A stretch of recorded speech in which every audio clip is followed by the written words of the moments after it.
Hi there, this is Izzy. This week I'm preparing my orchids for their wintertime regime, and this has been an accelerated process this year because our boiler's down, so we're actually really cold.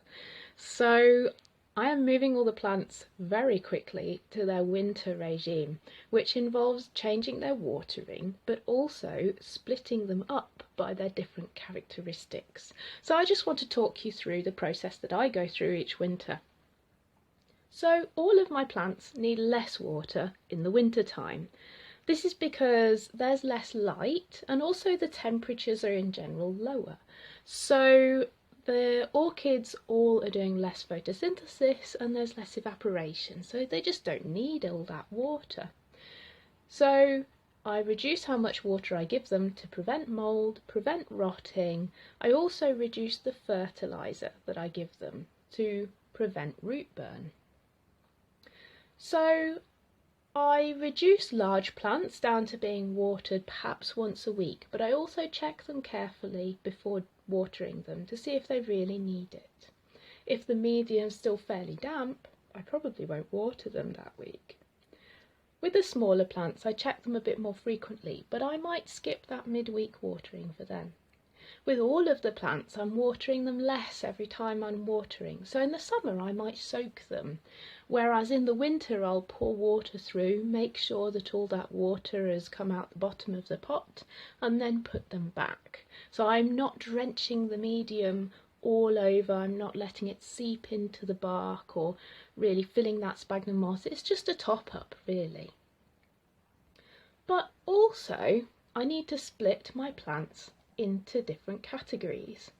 I need to figure out which plants need a winter rest. So what do I mean by a winter rest? Basically, that is a break in the growing conditions for the orchid so that it knows that the season has changed.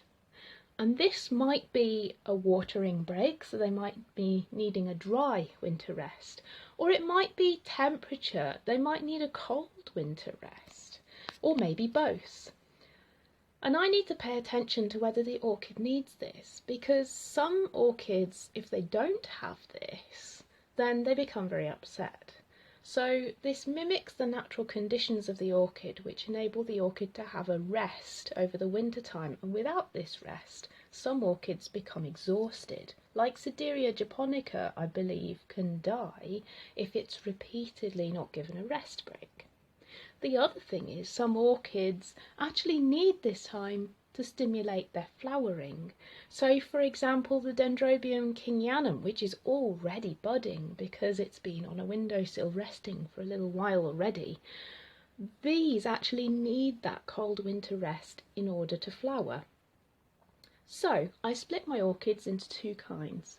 The ones that don't need the winter rest, and these ones stay in my main growing area and just have normal conditions through the winter, just being careful with water. And that involves a lot of the complex hybrids. Many of the species need to go for a winter rest.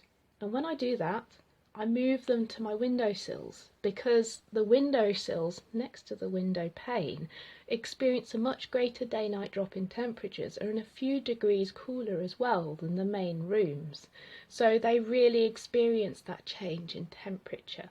So I'll do this, for example, with the Neofinetia falcata, which needs a winter from about December through to March, or the Laelia anceps, which needs to be having a clear season. And with these orchids as well, I will let them dry. So they'll just get a misting and less frequent watering than any of the other orchids because they really want to dry out in the winter. So some of them might need a little more watering and misting, like the Angraecum probably doesn't want to go quite as dry as the others, but nonetheless they'll all need that break. Some of my orchids don't really want a break at all in the winter. So for example the Maxillaria tenuifolia really likes a lot of water still. So the main thing with that plant is just to keep the watering up.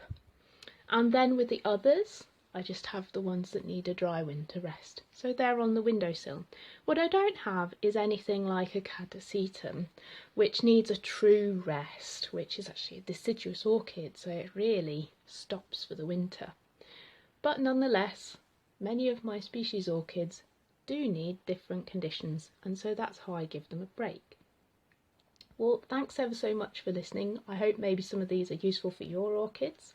If you like this video, please give it a like. If you want to see some more, try subscribing to the channel. I try and bring out new videos every week. It's been lovely to see you again, and I hope to see you again soon. Bye!